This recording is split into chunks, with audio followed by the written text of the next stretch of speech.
All right, sweet. So it looks like Discord can detect that we are streaming right now, which is awesome. I'm probably going to make my font a little bit larger. Let me also just go to youtube.com um, and let's just get a link for this. Um, I'm actually going to put this on my other monitor so I can view the chat at the same time.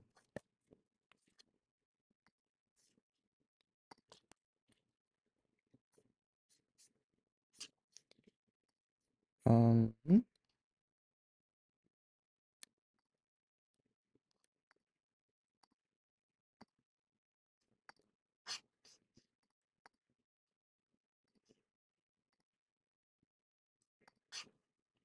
Let's see about chat.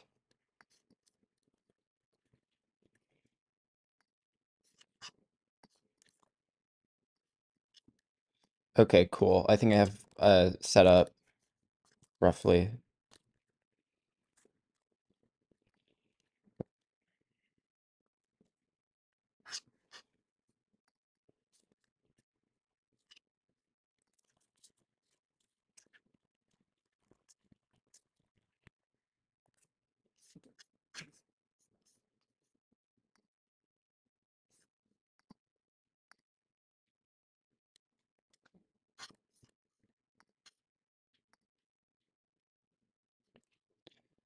Okay, so I'm going to be trying to make a mini game.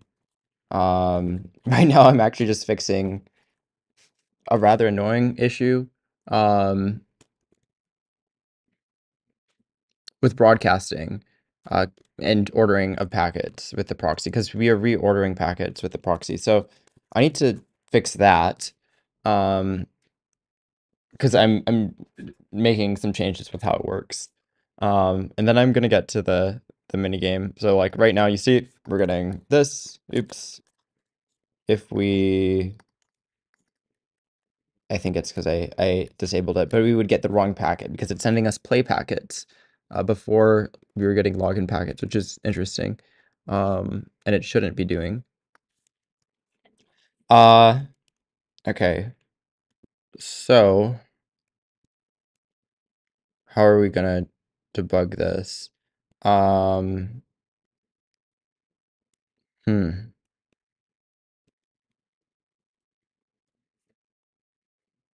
Da, da, da, da, da. Flush. And how are we detecting if? So this is jank. To do, this is really jank. Let's maybe not do this. Um,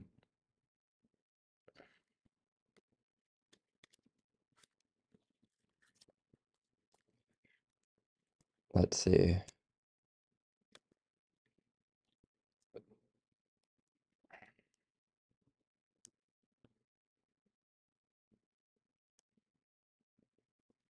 Da, da, da. Else we queue. So let's say if it's a flush, I'm gonna flush TCP writer. Um, flush queue. What does this do? Let's actually open this in Cursor. Let's add some documentation. I haven't done stuff on this for a little bit, so it's going to just need a little bit of refreshing. Um, although hopefully it won't be too much. Da, da, da. Here, I think we can. Let's go like this. Okay. So if we look for this, and then I'm not sure why this thinks that there's a bunch of errors here. Maybe if we go like this is gonna fix everything. Okay. Documents, address doc.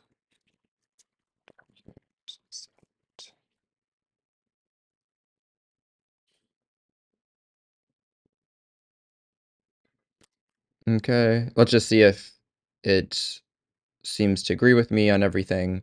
I'm not sure it will. Handling writing packets to player, creates a new, yep. Queues a packet for writing. Flushes queued packets to the TCP writer, yeah. Flushes the queue of ordered bytes to IO vectors. Sure. I mean, this is kind of shit documentation, honestly. But I guess it's maybe fine for now. Let's see. So it has queue. We're sorting by order. I'm kind of confused why this is a vec. All right, because this could just be. I'm pretty sure this can just be a slice, no? Yeah, I'm pretty sure it can just be a slice. So we're sorting, then we're getting the data, then we're writing all. Um, all of these slices, exclusions. And then also let's not use deref. Actually, I'm actually really confused now because it should be, I would think that it doesn't want us to use, oh, as deref is for options, right? So that's actually fine. And iovex, again, I'm kind of unsure why we need, are we like, okay, so we're pushing to right.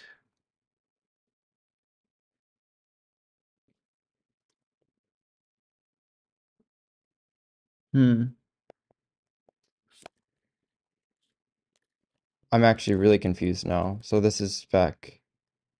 Um, let's see.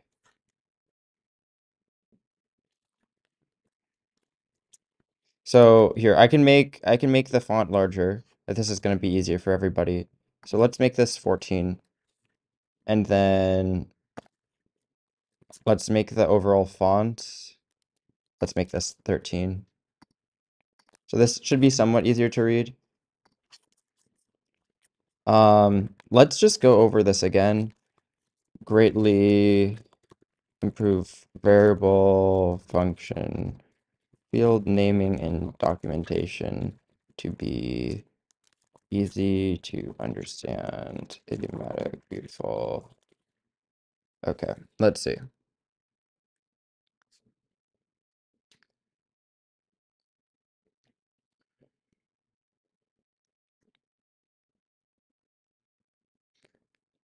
And hopefully this doesn't mess everything up. Again, like I think Cursor can be great for refactoring. It's at a point where I don't know how much it actually helps sometimes. If you're doing a major refactor, because it might mess things up slightly. But I think as large language models get better, and we're refactoring, it basically becomes 100% chance that it's going to be the same code. I think these things are going to become very useful. Okay, so let's see if this is any better. Prepares IO vectors from the queue of ordered bytes, applying necessary exclusions. Okay. Okay, I think this makes more sense now. So if it's empty, then there's this pending packets thing, which kind of confuses me. So it looks like either way, we're clearing the pending packets. Write vectored, and then again, I'm kind of confused why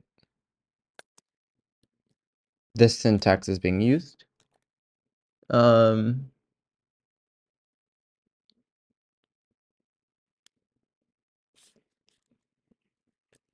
Let's see, write vectored,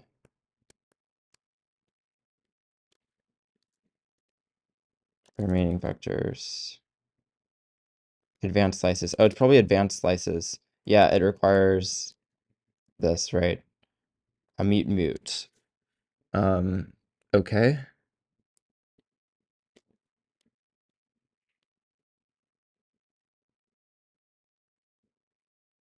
Um, advanced slices by bytes written. Okay. And then I almost want to say, is this stabilized now? Because we might be able to just use, like, I'm thinking almost Tokayo has rate vectored all now. Let's see. Self dot. No, it still doesn't have. To do add right vectored all when Tokayo supports this.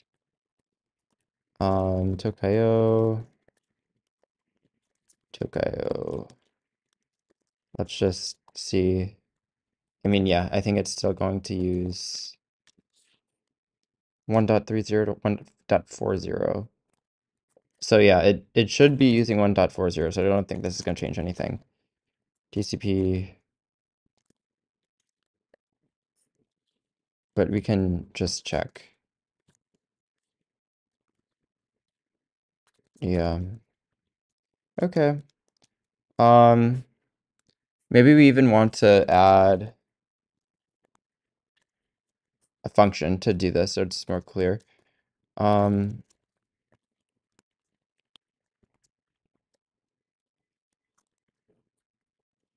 so let's say write a function to do the right vectored all.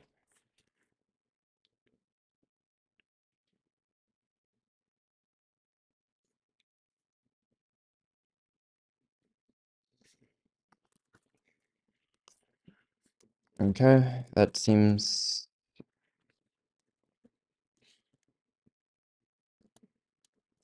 roughly right. Um,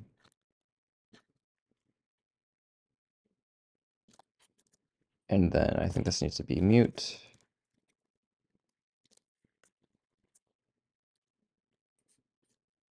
Maybe. Okay. So then we can do right vectored all 6 right, I think.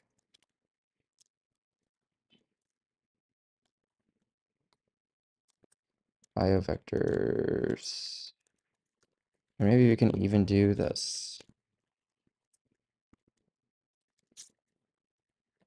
Okay. Let's make sure Clippy is happy here.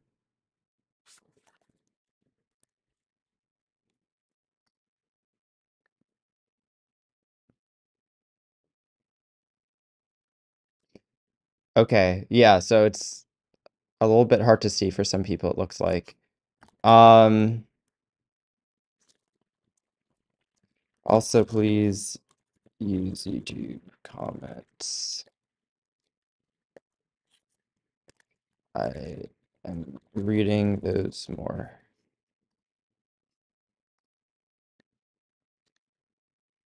Hello. Hello, can you hear me? Okay, here, 1 second. So I'm live streaming right now, but let me, so here, let me make it so people can hear you. Okay, wait, talk now. I want to make sure it's Hello. picked up. One, two, Okay, three, awesome. test. Cool. Um, yeah, so I'm live streaming. I have the link in general. I'm just gonna probably see if anybody like hops on and wants to do work. Um, so I just kind of want to go over what I've changed since Yeah, last I've got time. all the. I set up my dev environment, got it all running, testing out all the new commands and such. Cool stuff. All works. Very nice. Cool. Went Yeah, over the so code base, got refamiliarized myself with how you've structured all the new stuff. Very nice. I actually really like your idea for having the whole event structure. I think it's been working out really well where the and it still needs to be like consolidated a little bit more to use everything, like Yeah, everything to there's use the still new some structure. general refactoring, but hackathon spirit features are good. So for anyone who's in the live stream, which I don't know if anybody is, but if anybody is, this is James. James has done a lot of work on Bevy, also works at Microsoft right now, and we've been working on this project for a little bit together. He is the ECS master, unlike me. So yeah, a lot of really great recommendations, and great work. Yeah, so like I've changed over to your whole like event structure for the most part. Um, Yeah, I've been and looking over and I can see, yeah, and like you got some and event queues going on. another thing Especially that for I've attacks, it's super useful, I think, is like one of the places where like Y- Yes, yeah. for attacks, it works really well. I also realized, a good use case for observers. I mean, I know you mentioned that people overuse observers a lot, and that's kind of what I realized when I was talking to Sander from Flex, Yeah, that they just don't really make sense in a lot of cases, but it does make sense when you have modules and you want to add an extra component onto a player every yeah. single time a player is created.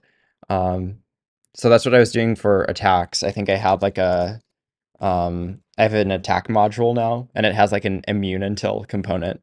Yeah, Um, there's actually a special flex feature for doing that that's actually more efficient than observers.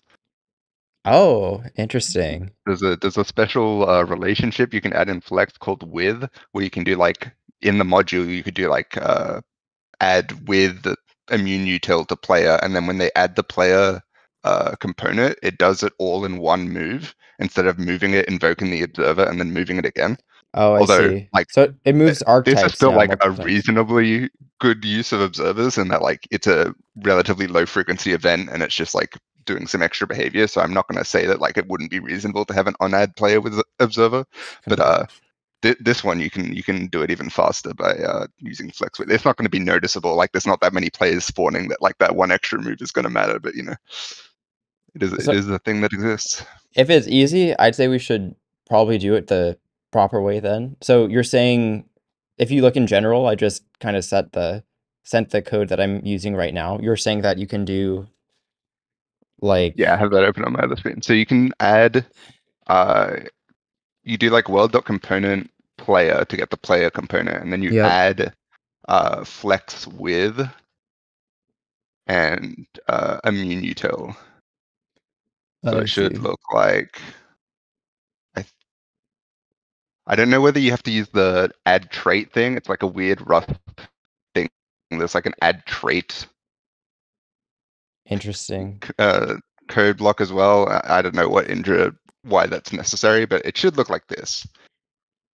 Maybe you need to use add trait, maybe you only need to use add, but that should do like the same thing, but also it does it like it encodes it in the archetype graph, so it does it all in one move instead of having to invoke the observer and do it So over then time. how does that work with the value that's actually put in there? Like does it It'll just use 0 if bytes or see this is one of the weird things where there's like the Rust and C overlap that's a bit rough, but if immune util implements default, I don't know if you have to manually register that it implements default in the Rust binding, but in theory, like in C, you can definitely have it use like a default constructor.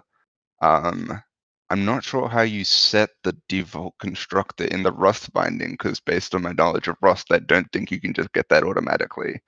Because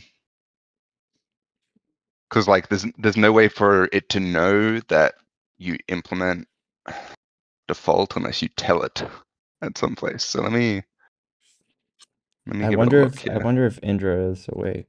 I think he's still in Asia, maybe. Because you can do it. You can. Do you know what his Okay. d- So uh yeah, there's an unsafe API to do it definitely, but that's pretty janky. You should be able to do it in a nice, safe way. But I just don't know if that API currently exists. Let me look through the examples in the FlexECS repo. here, let me try to Um, send him a link to this. Uh let's see, copy link. Okay. I think he's offline, unfortunately. yeah, that's fair. I know he's like in a completely different time zone, so Yeah. can't blame him for that one. I'll try and figure it out, but like the observer is perfectly fine. Like it works great, and Yeah. there's no reason you have to change it. I'll figure out if there's a way to do it. If there isn't, maybe Indra can add something for Uh um because there has to be a way to. I remember discussing this with him when we were when I was working on the Flex Rust binding with him, about registering the default constructor. I just don't remember what the API would be if it. Yeah, so I added a GitHub issue for it. So yeah, Yeah, maybe at least it's tracked somewhere. It's not a high priority, so yeah. Yeah, hopefully we can fix it at some point, but yeah, I think not super high priority. Um, sure. what I'm doing right now is I am kind of reducing tech debt that will become an issue in the future, probably, if I don't reduce it now. Particularly, um, the way that I'm doing entity IDs right now is incredibly jank. It's really bad. Um, and here, let me just make sure. Okay, I'm in voice isolation. Awesome. The way Is that it I'm because you're doing manually setting them? So the way that I'm doing entity IDs right now is I'm actually lying to the players. And the reason I'm lying to the players is because I have a giant packet. I have a cached packet for when players join the game. And a lot of Mhm. them, hello, Jaren, by the way. Jaren just commented in the live stream. Hello. Um, the reason it's weird is if we have all of these cache bytes that represent all of these packets that we send at the beginning, and they have entity IDs in them, we need to use the same entity ID to get the same bytes. So we're telling every player that their entity ID is 0. It's not I really see. 0, but we're lying to the player and saying it's 0, which is like fine-ish. Um, Yeah. but then there's just situations where I think people can get confused, especially if you don't really realize that. Because there's like a lot of packets that you broadcast and you want to have the entity ID as a parameter. And with the way that it currently works now, you'd need to send one packet with the actual entity ID for like all other players. Oh, for And then everyone you need to else. send Yeah. you need to send a separate packet to that actual player, like unicast to them Yeah, that that is has a little entity ID as that is a 0. little awkward. Yeah, so Uh, I'm trying to fix that now. that seems like a good idea because otherwise, every time you're sending those kind of packets, you need to work around it until. Yeah, seems like a good idea. Um, and then yeah, there's like um I was talking to Boxic, he's done like a lot of game design stuff, and we were thinking about how we can make this event like as simple as possible. Mhm. Um, and here I'm just gonna go in here and kind of just screenshot everything we were talking about. Um, so we were thinking that terrain generation would be in Java, and probably just since I don't want to have like a crazy build effort. Probably just like procedural generation in Java, and then we get Yeah, maybe just there's have a Java write chunks into some format that the Rust server can read and then broadcast. yep, which we already have. Like we're reading just from the default Java format, which is called Anvil. Yeah. Um, and then we also mentioned add combat. So Yeah, right now, combat's important to almost all the events. Okay, it seems like you can just do what I suggested and it works.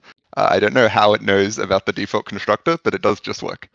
well, So that's great. if it sets zeroed, if everything is zeroed, it would be the regular default. Did you test it? Like if the default if the default implementation doesn't zero everything? I think it's because he's doing janky stuff in the component derive, but I'll check. Yeah, he's doing some weird Hmm. crate nonsense.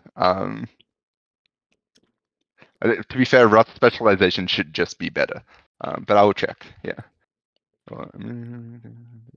Yeah, hmm, I enabled Rust specialization for the protocol stuff, which like is kind of jank, but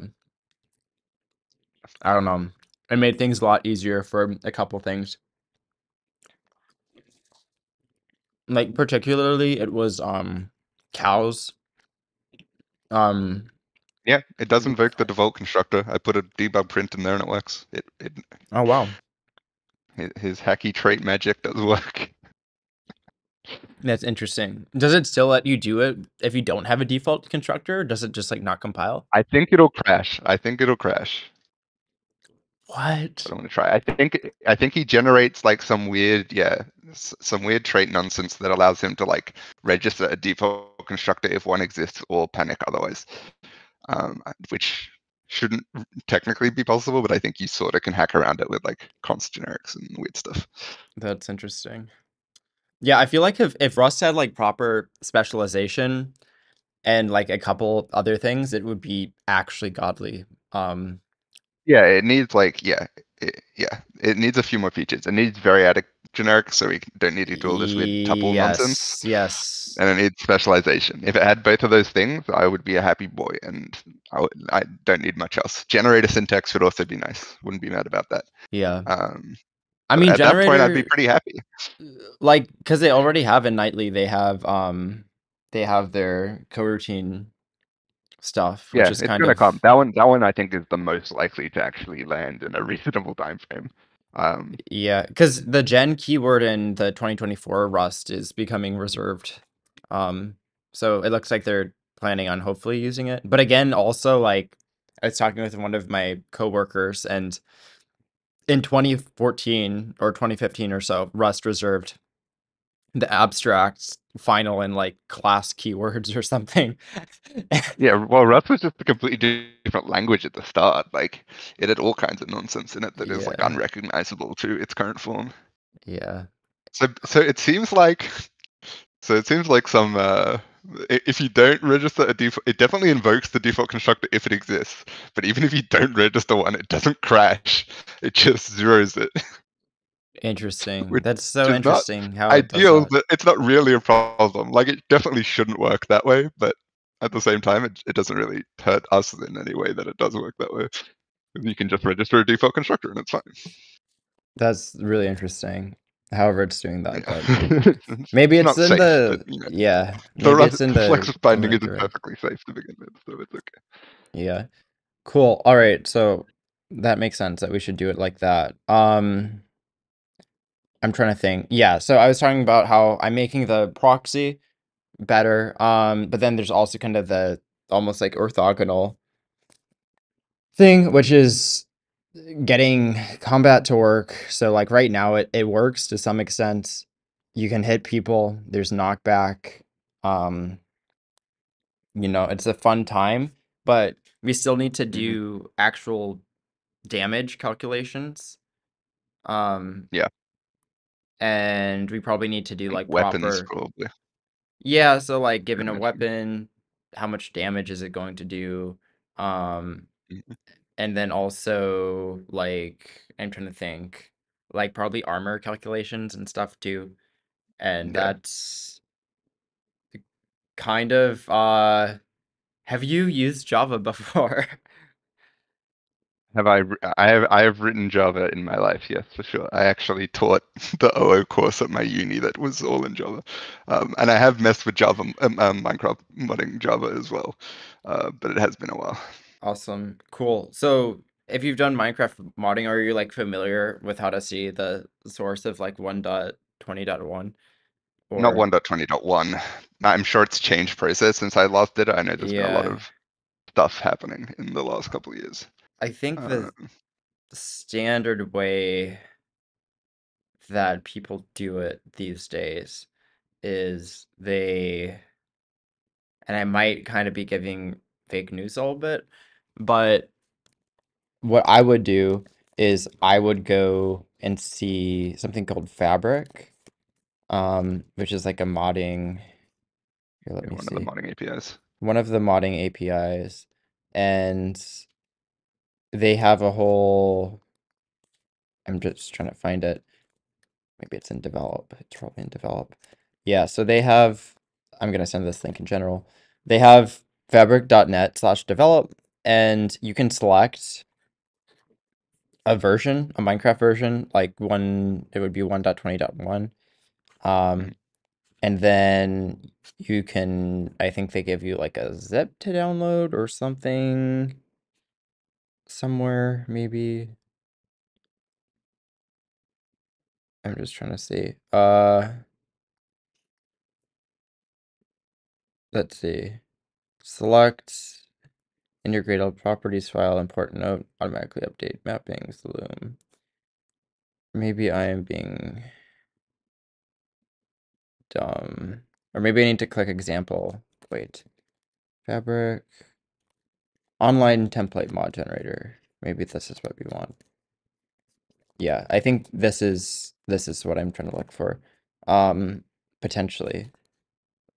So you can select the version to 1.20.1. And then if you click download zip, it should give you a Gradle project that if you open it in IntelliJ, it will like download the Minecraft libraries and everything and apply mappings to them because the jar is by default obfuscated.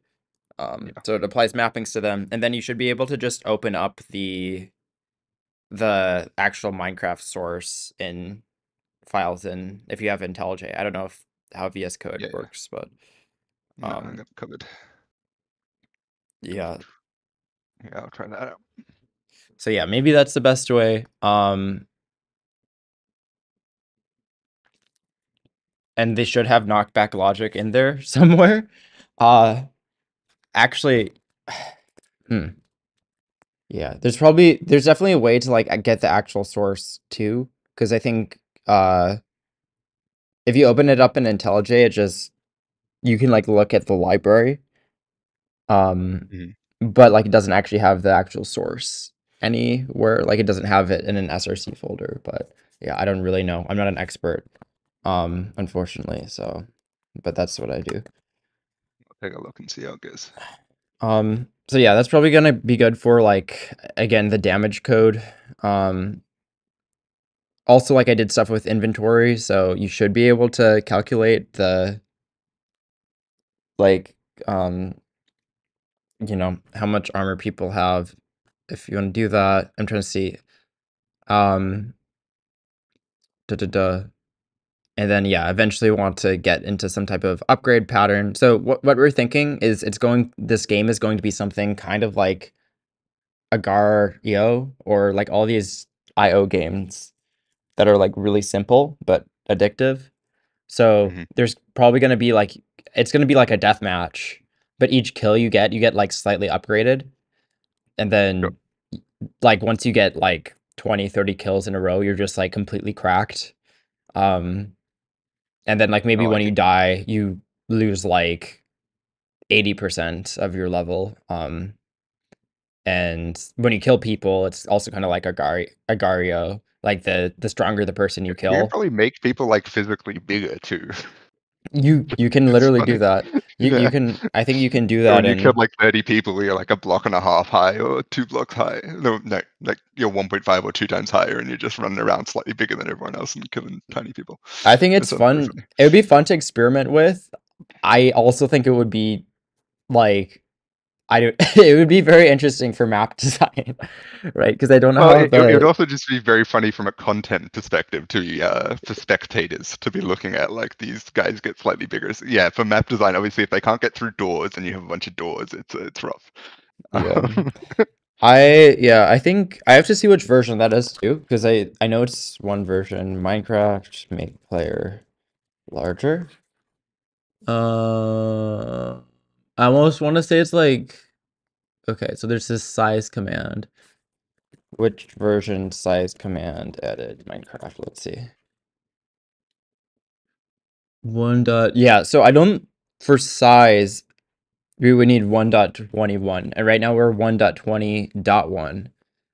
I do want to upgrade the protocol at some point, but I think that's going to be like a yeah, this is all thing. stretch goal stuff anyway. Yeah, it's a Like stretch. obviously, get combat working is more important. It's a stretch goal. Yeah, but it will be fun. Like I definitely want to do it at some point. It lets you Um lean into the like, oh, we have a custom server that can do funky stuff aspect, which I think is nice. yeah, Um, but yeah, cool. future. So, yeah, I'm gonna try to fix the I'm gonna try to fix like the jank stuff with the entity ID right now. And then yeah, maybe we can work in parallel, and then hopefully I'll have this fixed in like a half an hour, crossing my fingers. We'll see. Unless you have any thoughts, is there anything that like you think that should be done differently, or anything that like you want to mention that's probably important? Nothing high priority, like I think. Uh, yeah, Cool. just fleshing out this core stuff is good. Like, there's not much that's that wrong to work on right now. Um, Cool. Yeah, and then probably, hopefully, other people are gonna join at some point. I know there's a couple people, but I think they have weird sleep schedules, so yeah, we'll you know. see. Um, cool.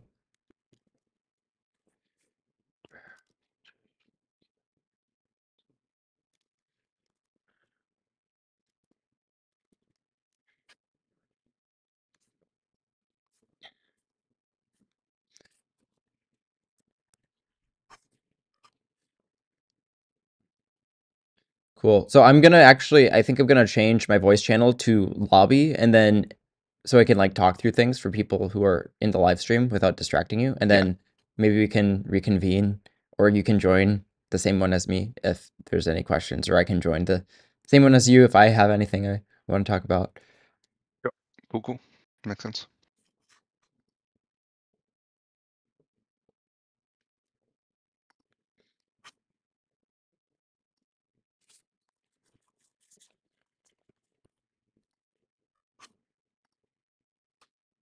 All right, so let's try to get this proxy working. I just want to make sure I understand this properly.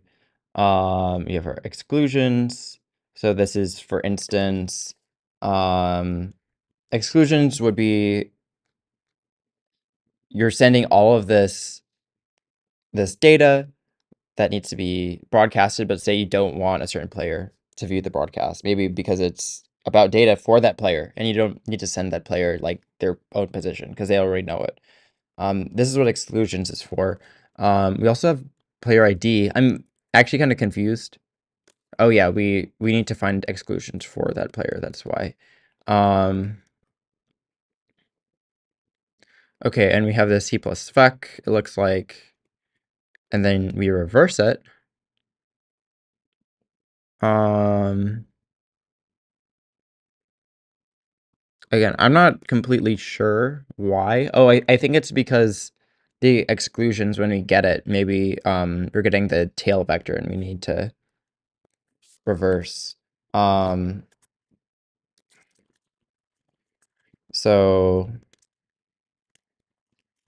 um, add documentation comments talking why we reverse think it is because we are getting tail vector, and then it's exclusions is in uh exclusion manager.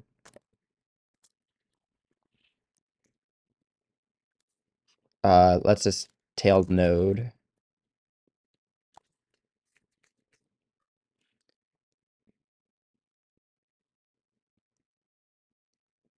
Okay, cool. That looks a lot better. Um, okay. So are we actually writing the packet? I'm not sure. Write remaining data or full packet if no exclusions.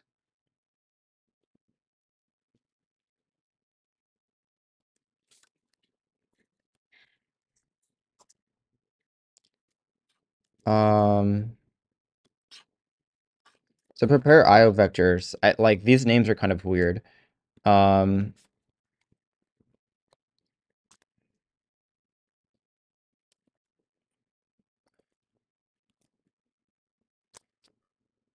okay.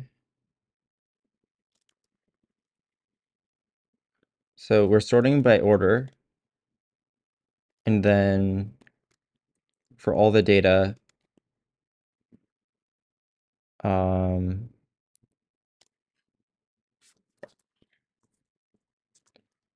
okay. better name than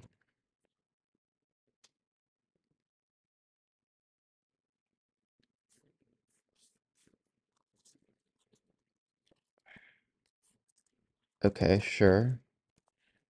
Like that is a really long name, but okay.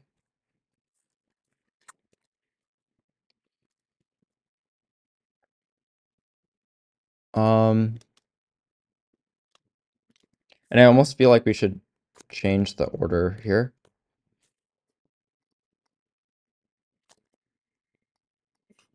I think we should go like this, and then we should go like this. Oops. Set this. How long you plan on streaming? So I plan on streaming for probably a large percentage of the day, to be honest with you. Um, yeah, like I want to get an actual mini game that is working, so um, that's quite important to me.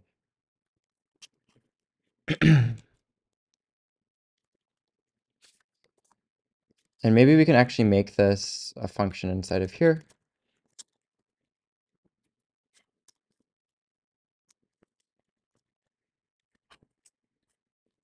Um,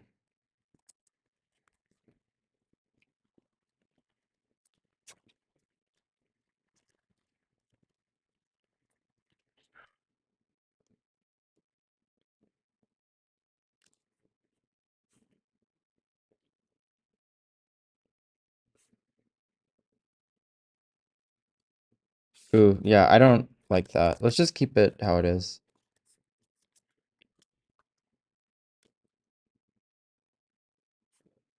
Um,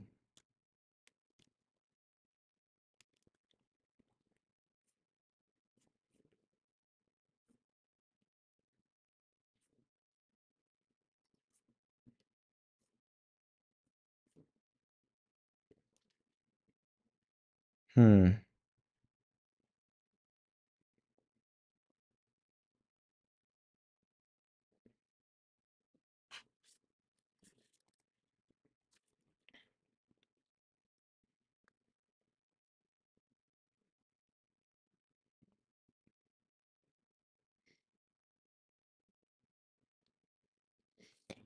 I, hmm. I'm like not a big fan that this is actually appending to a vector, to be honest with you. Um, like I think this would be better if it were kind of in an iterator syntax, but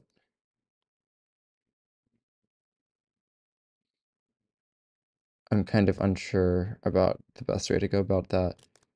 Um, hmm.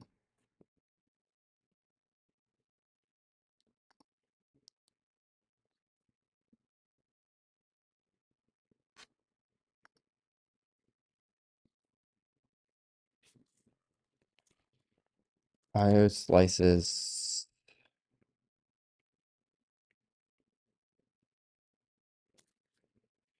generates IO slices,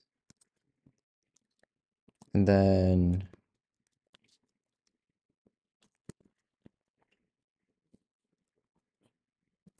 see, I like that a lot more.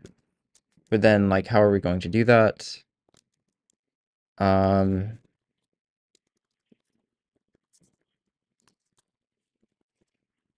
we could try doing something like this, but I'm just hoping that this doesn't have horrible assembly that's being generated. Um, uh, coroutine, coroutine, move,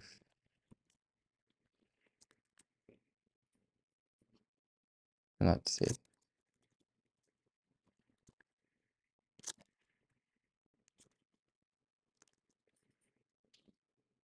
And then add coroutines feature.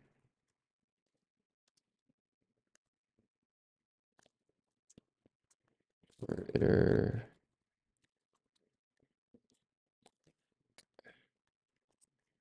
Let's see. This is going to be happy. Again, this is like, I'm not sure how happy I am with this, but I just really don't like if something is like, I mean, this is it's really a generator, right? It should be returning a bunch of IO slices, but instead it's appending it to a vector. I don't know. I'm just not a big fan of the whole like vector approach. Because it's kind of less clear what it's doing. Um,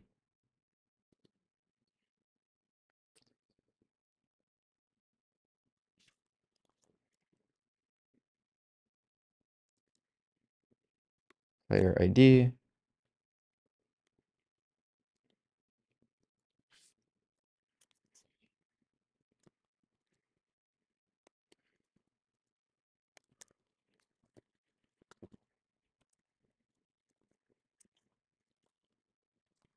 That slices equals this.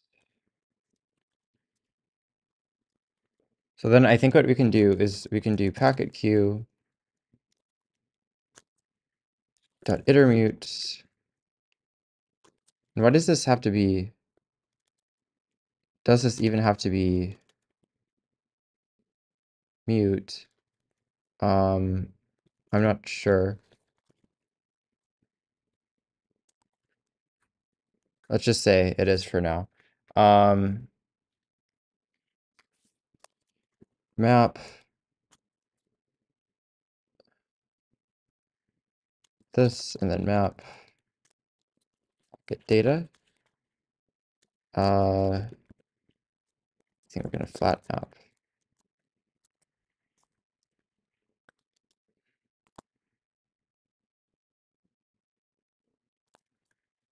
Let's actually do flat map here.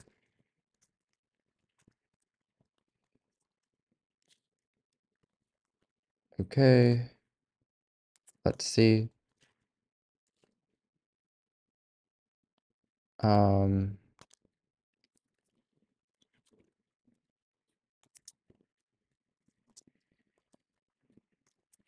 there's no way this is gonna compile, honestly. Okay, so we also need to add this, right? And I'm not a big fan of using nightly a bunch, but I'm just kind of feeling like that today. And in the future, maybe you can remove it.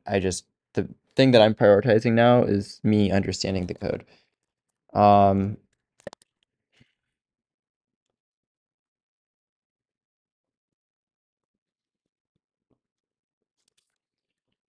and then how's this? Okay, so this could also return.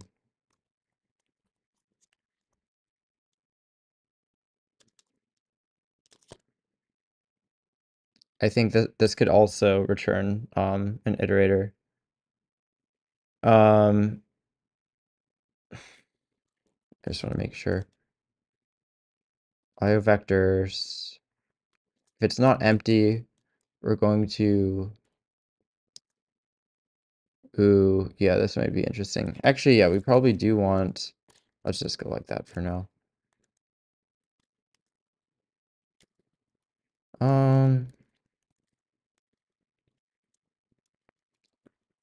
And then we can go like this.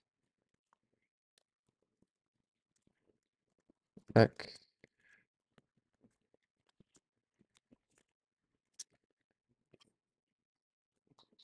Cool.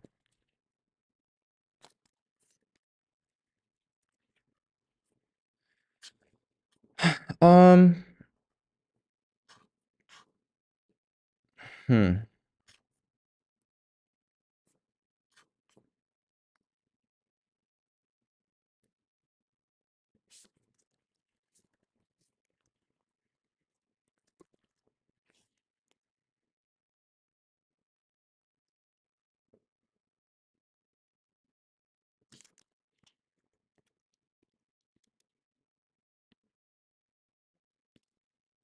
So generate IO vectors to write given data which should have given data given ranges of data that should be excluded.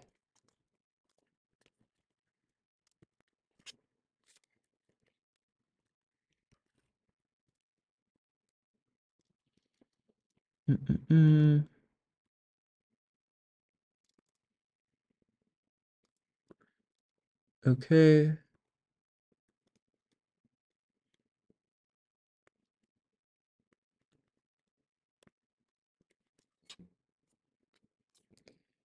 And then some of this stuff I think would better belong in a utility. I actually think I have, do I have a Hyperion util? No, I don't. So let's just add this mod util.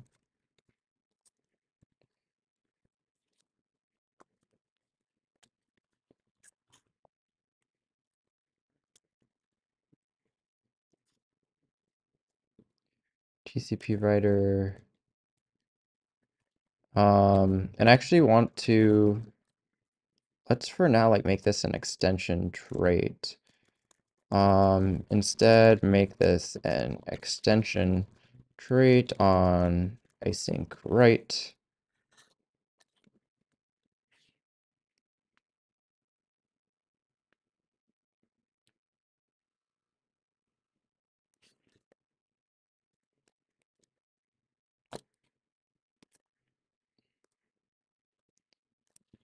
And then I think we should be able to do self.tcp writer.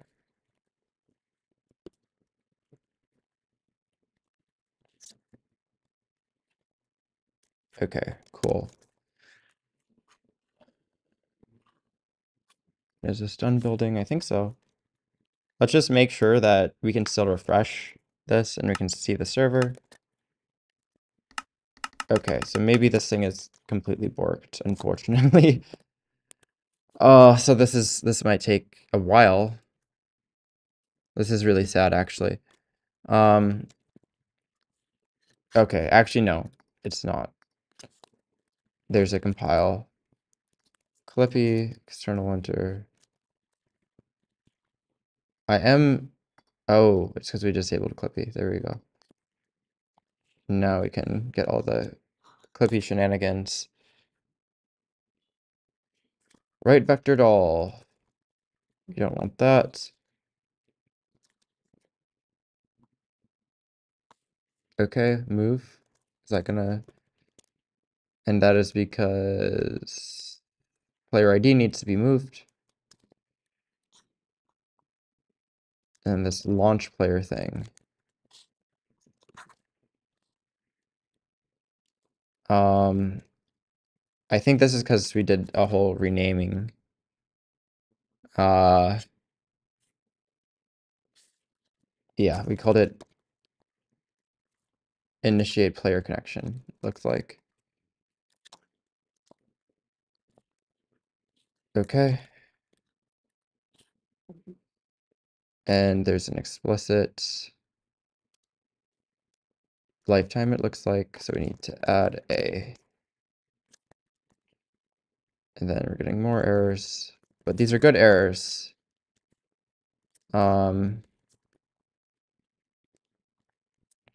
These are good errors because they are errors that are not critical, and they are things that mean that the really critical errors are probably fixed. Is that gonna fix that? I think this is recommending us using the underscore. Let me just make sure. Yep, so it's recommending us use the underscore here. Saying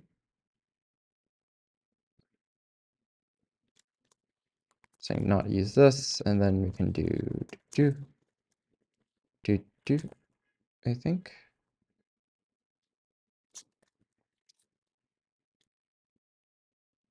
Okay, and now hopefully if we build it, let's just hope that this is not completely borked. Again, it might be. It might be completely borked, unfortunately, but let's hope it's not.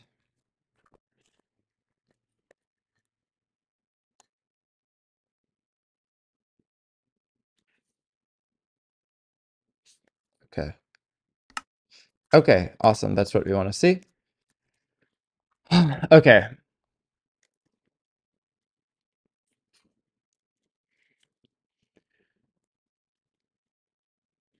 So I think if we're still going to get the wrong packet because something with ordering is maybe a little bit off.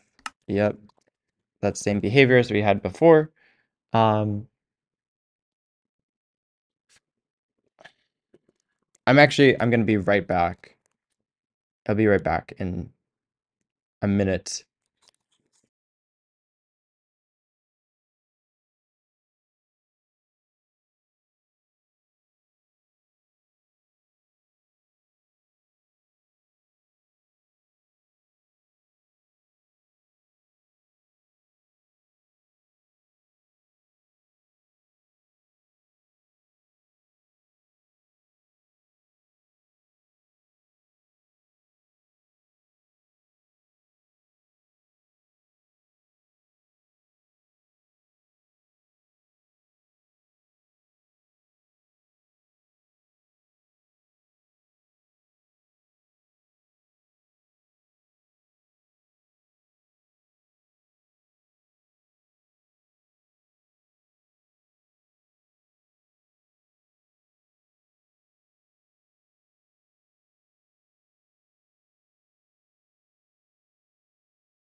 Okay, I'm back. Hello. All right, so one thing that we're going to want to do is um look into this whole ordered bytes thing.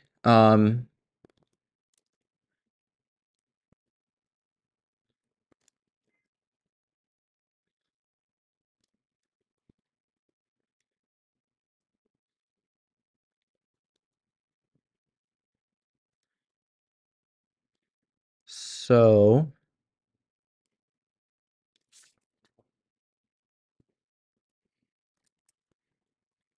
exclusions. Let's just figure out pending packets. So let's print all of them. Pending packets for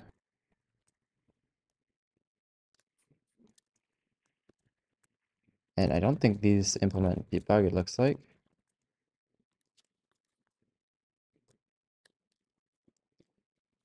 Um,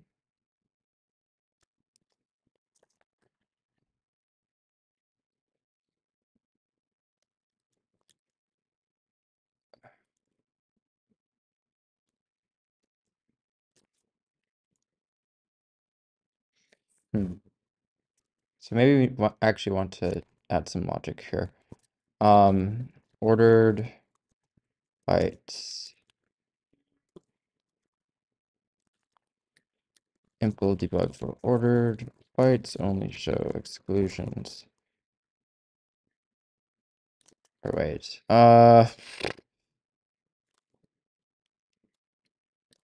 do not include exclusions.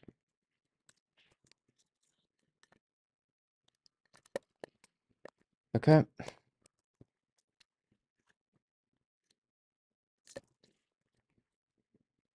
So we can go like this, and hopefully we can get some useful debug information.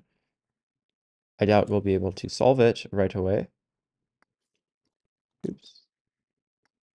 And this does not want me to actually select it, it looks like. Let's see. Let's see if we're going to get any useful debug information. This is really spammy.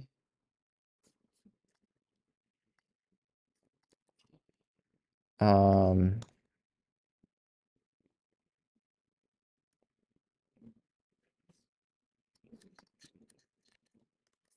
and then if we go like this.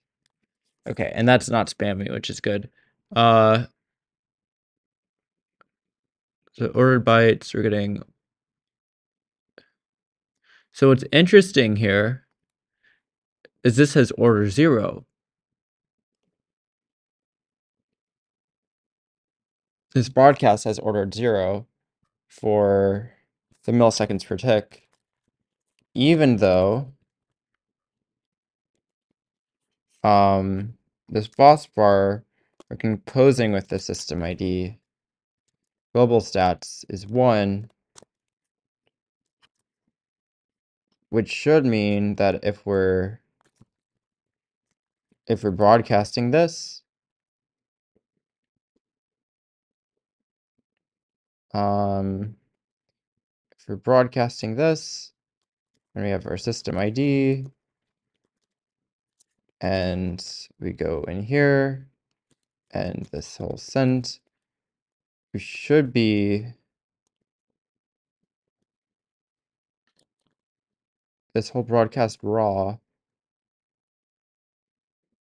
Okay, to do right now we are using 2vac. We want to allow coding without. Okay, sure. This order should not be 0. Order. Like this is really confusing to me because system ID is not 0. Okay. Sure, and then we join. Okay. And we get, again, this really weird thing where orders like these large numbers.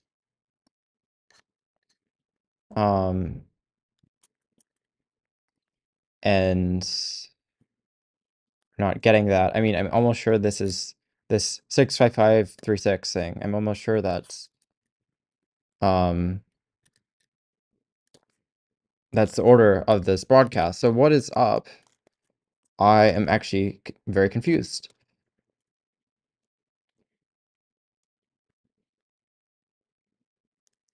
So let's look at every time we look at this broadcast global.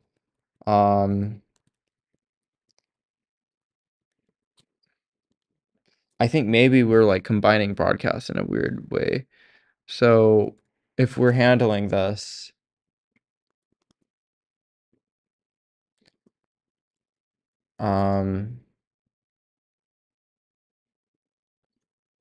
yeah, so reading with order, packet.order. Yeah, like again, it looks to me like we're not doing anything with order. So let's just verify this really quickly.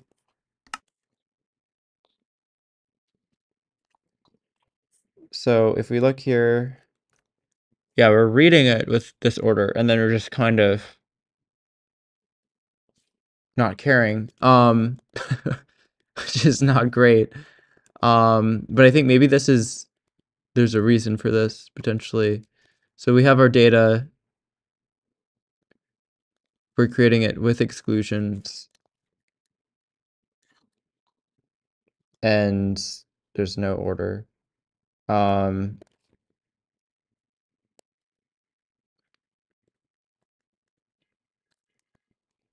so can we, I mean, go like this? Is that gonna be better? Yeah, like I don't know why we didn't have order. That's super, super weird.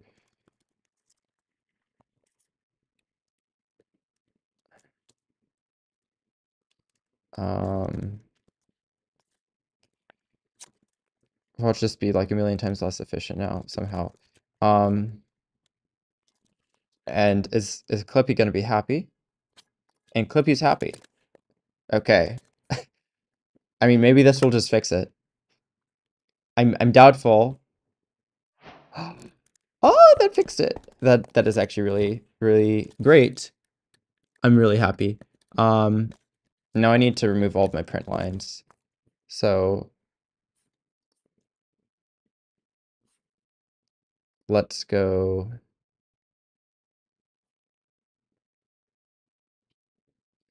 Oh, okay. We can remove that. We can remove this. We can remove this. We can remove all of this.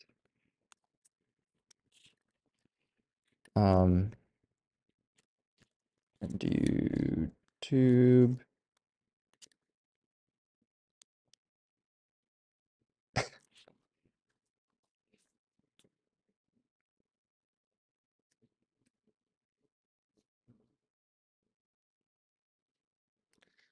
Okay, so let's try this again. We log into the server, we're happy, and then hopefully we have our mask too, which was one of the primary issues that we had previously. Awesome. I am actually really, really happy.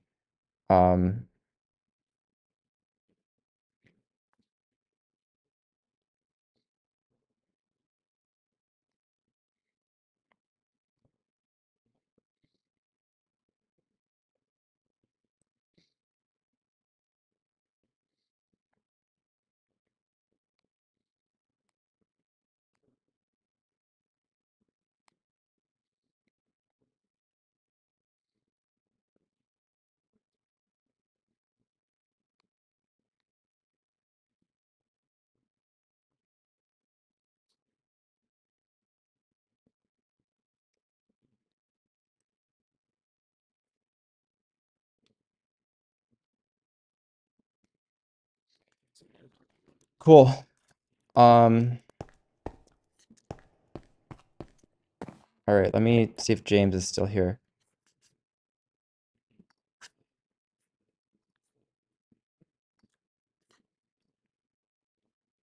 Hello, hello. How's it going? Well, I fixed the issue that I was having. So I had an ordering issue with broadcasts. So, um, are you familiar with how we order packets? How we do Not reordering? intimately. I've read over it at least once. Yeah, so like, um, we have one buffer per thread, and we want to, like, we send over all of those buffers. We send like over thread 1 buffer to the proxy, then thread 2 buffer, then thread 3 buffer. Which means that the actual order of the bytes isn't actually the order we should send them in, because, you know, we want what more realistically we want to do is when we're sending this over, we want all of the packets from system 1 to be sent before system 2, before system 3, before system 4. Um, Which if we're stacking them up in that way, where we're doing all thread local buffer 1, then all thread local buffer 2, like it's not going to be in that. So we Yeah. have packet IDs, and they are like the system ID is a big part of that, and then the proxy will reorder all the packets such that it's monotonically increasing. Monotonically increasing is like it's either increasing or the same value, right? Or am I Yep. mixing it up? Yeah. Monotonically increasing values. Anyway, so this was all good and nice and dandy, except for the fact that I think whenever I was broadcasting packets, I wasn't actually applying the ordering to them. It was only unicast packets. And I see. that was causing issues related to when I was broadcasting stuff, when the player was in the login state, but not the play state yet. So they would get, since the packet IDs overlap between play and login, they would get Mhm. invalid packet IDs, and they would be really confused because they'd be getting broadcasts before they actually entered in the play state, and it would Fair make enough. them not able to join. But yeah, now here I'm just gonna push my changes actually. Um, proxy broadcasting. Uh, entity IDs improved. Okay. Yeah, now it should be more nice and dandy. Um, yeah, and hopefully there's not a big performance issue. There might be, because I did some refactoring, so I have to test. But we'll see. Cool, Um, cool. I've set up my decompilation. It's all working. I can view Minecraft source now, so that's good. I found all the damage application calculation. I'm just trying to find the initial damage calculation, and then I should be good to just add like weapon and armor as a, cool. or at least, the simulacrum of weapons and armor and get that calculation to be accurate. Probably, what I probably do is just add some commands where you can set your effective armor value and your effective weapon attack, and then use that to test, and then do the actual item stuff after that. Awesome. Yeah, that sounds good. Especially if we want to have like the scaling that happens sort of like magically outside of the inventory. I don't know if you want it to be like they get better gear as they kill people, or like they occasionally get better gear, but they also get like a 0.5 damage increase or something. In which case we would probably Yeah. need some way to have like separate tracking of that bonus. Yeah. I mean, the answer to that question is I don't know. Um, Perfectly right? fair answer. I think it's good if like players can like I think the upgrading, like kind of what I was thinking of doing was um trying to make it kind of like semi-visual, as much Mhm. as like trying to make it visual as much as we can, or like implicit that like it should be like intuitive to players is what I'm trying to say, that like they are Yeah, actually getting more like damage we and can they're just getting like more apply protection. sharpness to sword and to some degree. I'm not sure whether the players will actually check stuff like that. Like obviously the obvious stuff you can do, give them a literally better weapon, just give them a higher tier sword, but you can only do that like 4 times, right? Um, and then you cap out. So you can use like sharpness to sort of get there, which is somewhat visible to players. Like going from non-enchanted to enchanted is obviously an upgrade, but going from sharpness 2 to 3, unless you're like checking it in your inventory, isn't really visible. Um, Yeah. So I'm thinking the way that it will start is maybe everybody starts without any armor. mhm. And then you get one kill, you get leather boots. You get another kill, you get the leggings, then you get chest plate, helmet, and then you get okay, people would start out with a wooden sword. Yeah, they need to actually be able to kill each other, not punch You each would other have a to death. sword. So You would yeah. have a sword, right? So you have a sword, you have a wooden sword, you have no armor, and then you get all the armor, then you get a stone sword. And then you go through like Mhm. chainmail, and then you get like I don't know, like a gold sword, an iron sword. I don't really know. Maybe an iron sword, and then you go up maybe until you're full netherite, and then maybe you get enchantments, but maybe you can worry about that later. There'll probably also be other Yeah, things. So I actually added a /give command. yeah, Um, it gives you the wool. it gives you the wool, and then you place it, and it slowly it's Disintegrates. it slowly disintegrates. Yeah. So I was thinking Like you could have a cool element where maybe people even get different types of blocks. Like Yeah. say if you have like a bajillion kills, maybe you get obsidian, and maybe obsidian like lasts for I don't know, like 5-10 minutes or something, and you can like build a base. I don't really know. Like there's I think a lot of this stuff is just like Yeah, we're we'll gonna get there see. when we get there, sort of thing. Yeah, so I'm Um, just gonna start with like some abstract stuff, and then I'll try and get it to respect the weapon and armor literal inventory stuff. cool. I think what do you think about me working on the whole like upgrading mechanism then? Like I'll add a slash Oh, upgrades in if you there. can get the yeah, if you can get the inventory stuff to do, I'll do damage calc, and then we should be able to synchronize at the end. Awesome. Cool. All right. Well, I'm gonna go back into work too. Voice Cool. chat that I made. Right. Peace. Cool. Um, oops. I'm just gonna post this maybe one more time. Is this better at all now?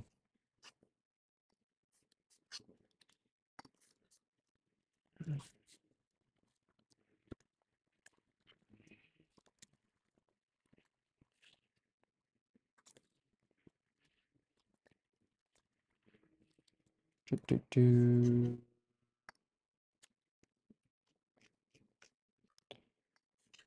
Do, do, do, do, do.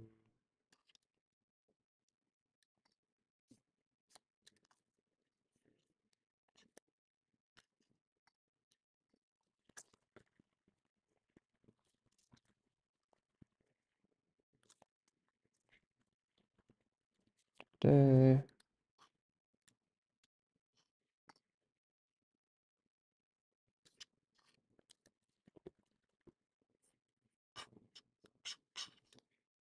Let's see.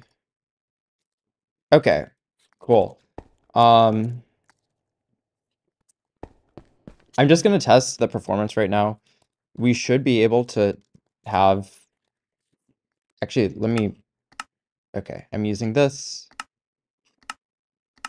Let me also make sure that this is capped off at 60, because I think my GPU doesn't really love. My GPU doesn't really love. Hello, oranges, by the way.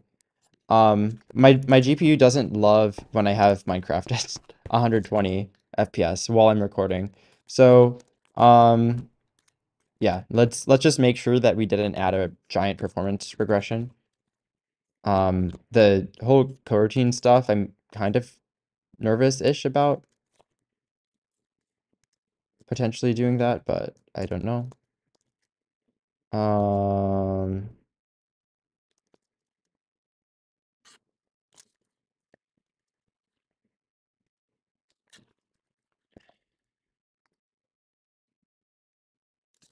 or proxy.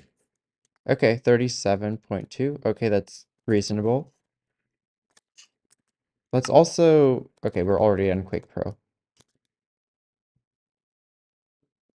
They're definitely moving slowly. Uh, okay. Is there a public address for the server or is it locally hosted? Right now it is locally hosted. Hello, Frosty. Right now it is locally hosted, but I think I will have it public very soon. Um, but yeah, to be determined. So maybe like wait a few hours and then I might get a public IP where you can actually try it out. Okay, so now the players are honestly, okay. Honestly, my FPS is so bad right now. Um, like this seems maybe reasonable if we're sorting by CPU. Okay, so it I mean this is what we want to see. We want to see the actual bot being the thing that is taking up the most CPU, which is what we see, and the proxy is taking up a lot less. Um, and my FPS is shit, as I mentioned before. Let's just see if there's anything we can do. let's just turn this to minimal, smooth lighting, let's say off, optimizations, indirect draw. Hello. Oh, I heard something. I think you muted yourself though. Okay, so I'm just gonna assume that there's not a giant performance regression. If there is, we can always change things, right? Because it's probably a pretty small part of the code that actually would have created that regression, probably with the coroutines. I mean, it might have also been a performance improvement. I don't really know. But it is a nightly feature, so it might be a bit weird. Let's restart the server. Right now I'm going to be implementing the upgrade logic. So in this event, we want to have a bunch of players PvPing. We want it kind of an Agario type thing where you kill players, you get upgrade in armor, you get upgrade in swords, and then you kill players and you get like half of their points or something. Yes, I'm aware there's quite a bit of delay in the stream. I would recommend not watching the stream and listening to me in Discord at the same time. Actually, what I can try to do is I can try to stream on Discord and YouTube at the same time. Let me try to do that. So let me do that right now, actually. And let me know if the stream is just like completely unwatchable on either of them. Can you let me know? Is my stream on YouTube, is it still watchable, and is my Discord stream also still watchable, or am I getting horrible frames? I mean, it looks like my GPU isn't completely dying, which is a good thing. Although it is weird to me that I don't see Discord using crazy amounts of GPU. I'm slightly confused why. Looks good in Discord. Okay, YouTube looks good. Awesome. Okay, so that's what I want to hear. So, okay, yeah, I would recommend if you're in Discord to just be looking at my Discord stream. If you're on YouTube, then the YouTube stream is going to be probably about 15-20 seconds behind, if I had to guess. It could be lower latency, but I want to have it in 4K, 60 FPS, which requires you not having ultra low latency enabled. Okay, so we want to do that whole upgrade system. So the first thing that I'm going to do is we have this whole commands thing. We are actually using the beautiful library called nom, nom rust GitHub. We're using nom, which is a Rust combinator parser. These things are used a lot in Haskell. So if you're a big Haskell person, you might like this. It's a lot more idiomatic to do in Haskell. In Rustland, it can be interesting sometimes. But we're just going to add an upgrade command. So we have all of these different types of commands. Also, I'm going to disable auto compilation. And then we're going to add, also, we love cursor here. So let's actually go here. And then we can just say, what do we want to do? Add parse upgrade. Okay. And that looks like maybe it will work. Then if we do Clippy, it should show us that we're not matching over every variant here. Yep, we need to match over this. And then that is a really weird way for, that's like a really weird completion, honestly. So, and then let's call this context.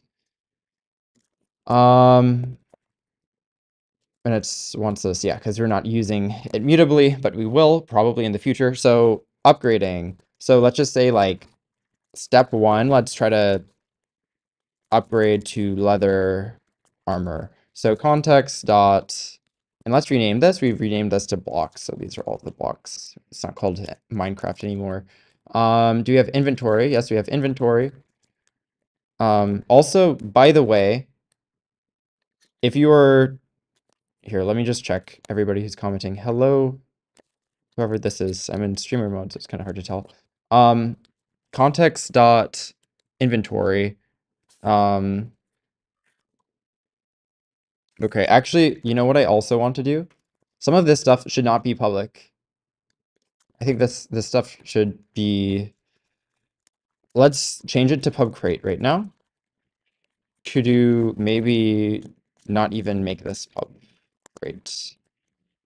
Make this private. Maybe make this private. Okay. So we shouldn't see that because we're in a different crate now. And then try add item. Okay. We need to get armor. So let's look at armor Minecraft or inventory Minecraft slots. And we want the one from WikiVG. This one? No.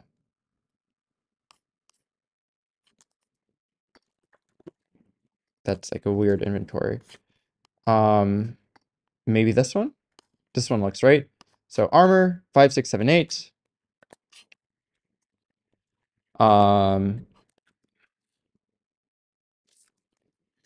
So if we have a player inventory, we are going to have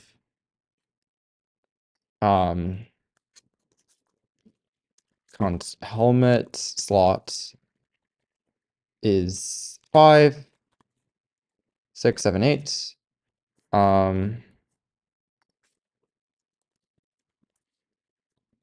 Set helmet,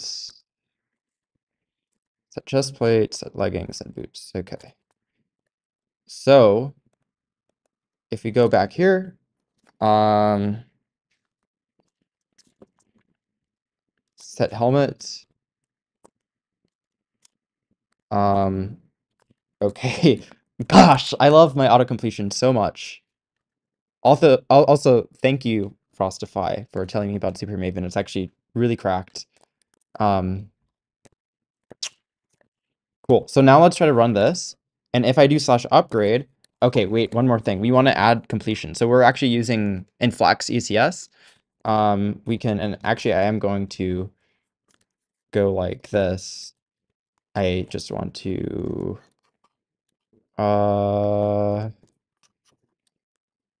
using Flex Rust for building a Minecraft server.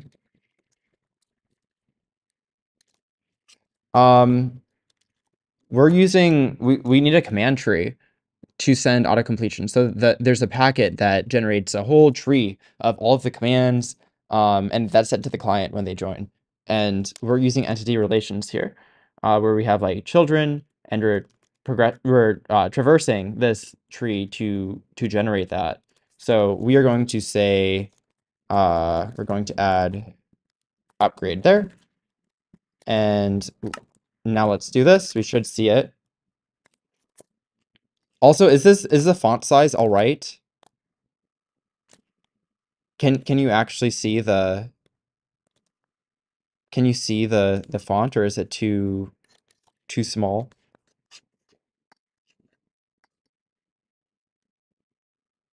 Okay. No, there's an issue. Okay. So how do you want to handle this? Updated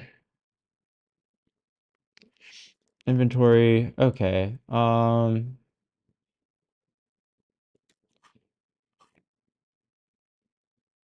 Okay, let's just keep it like that and not care. Because this is a hackathon. We love tech debt.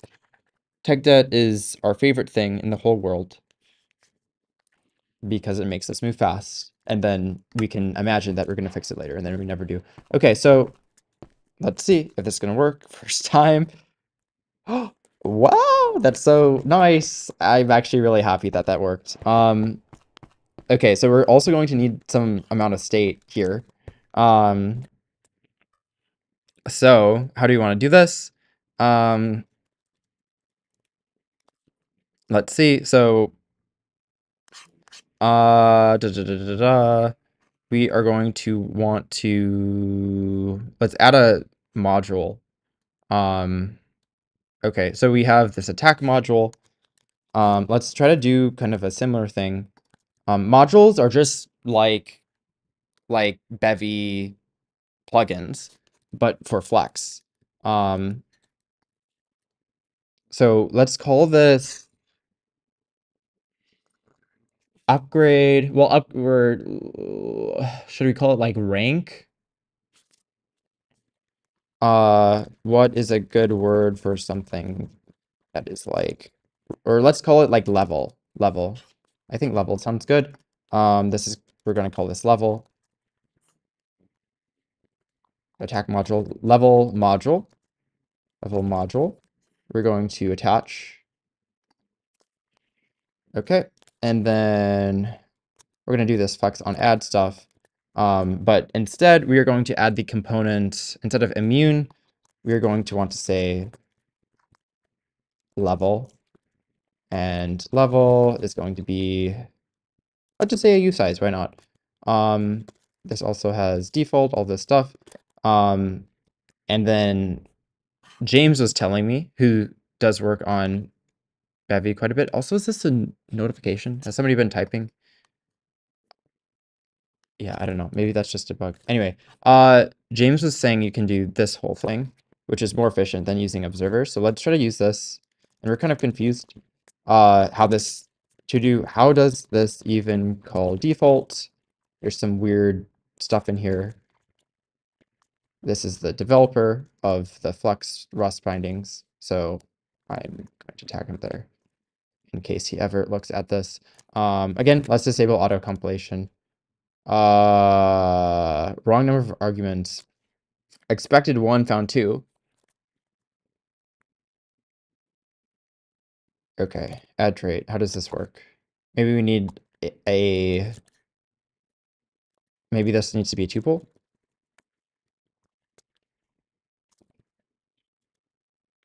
Hopefully. I don't know. And then this is going to, let's call this like, I'm trying to think. We actually don't need a system in here. I think we just want to add this level component. And then level worlds. Okay, there we go. Cool. And then if we go like this, is this gonna change anything? Okay, that's weird that my formatter is not using Rust format, it looks like. Let's make sure that's using that. Okay. So now ideally, if we're in here, we can add level here to the context, because it should be added every single time that a player is created. Also, it looks like somebody is commenting here. Is this better at all now? Okay, so is the font too small still? Like how much larger do we want the font? Do you think? So if I have level here, let's just do match statement, and let's actually use cursor. Let's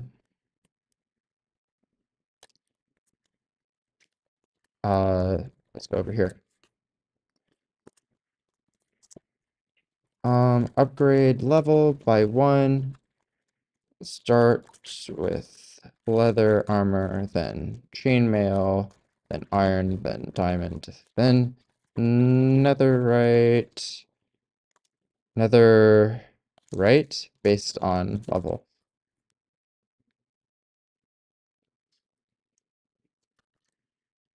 Okay. And then that looks like it might be right. Let's try to run this.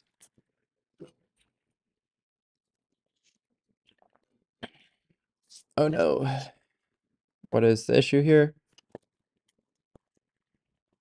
Dot level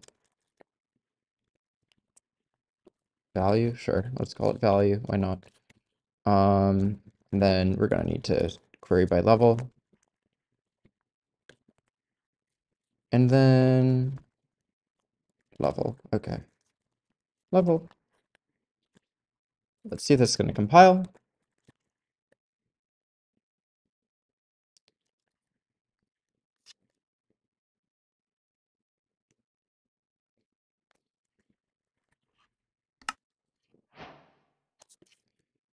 Okay. So, let's see. Upgrade. Upgrade. Oh, that is so nice. Oh my god, this is actually kind of freaking awesome. Like, I'm actually really happy because this is at a state now where I just feel like I can move so fast.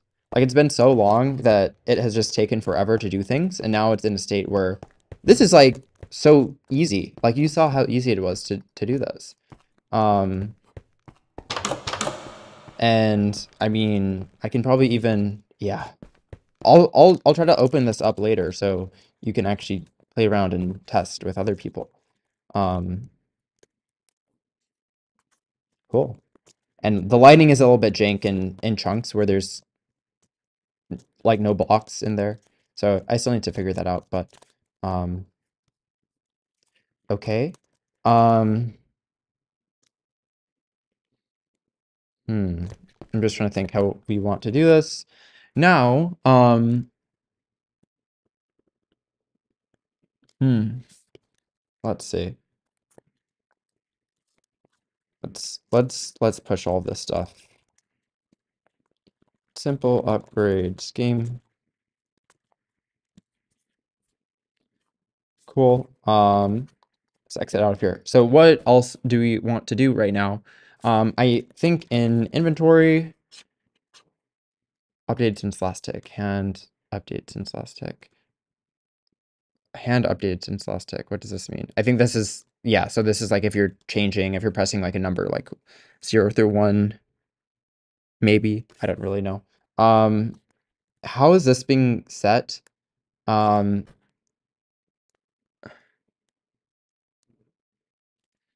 does this have equal on it? Partial equal. So do we want to be seeing if things are equal? Sure. Does get mute also, it inserts it. Okay.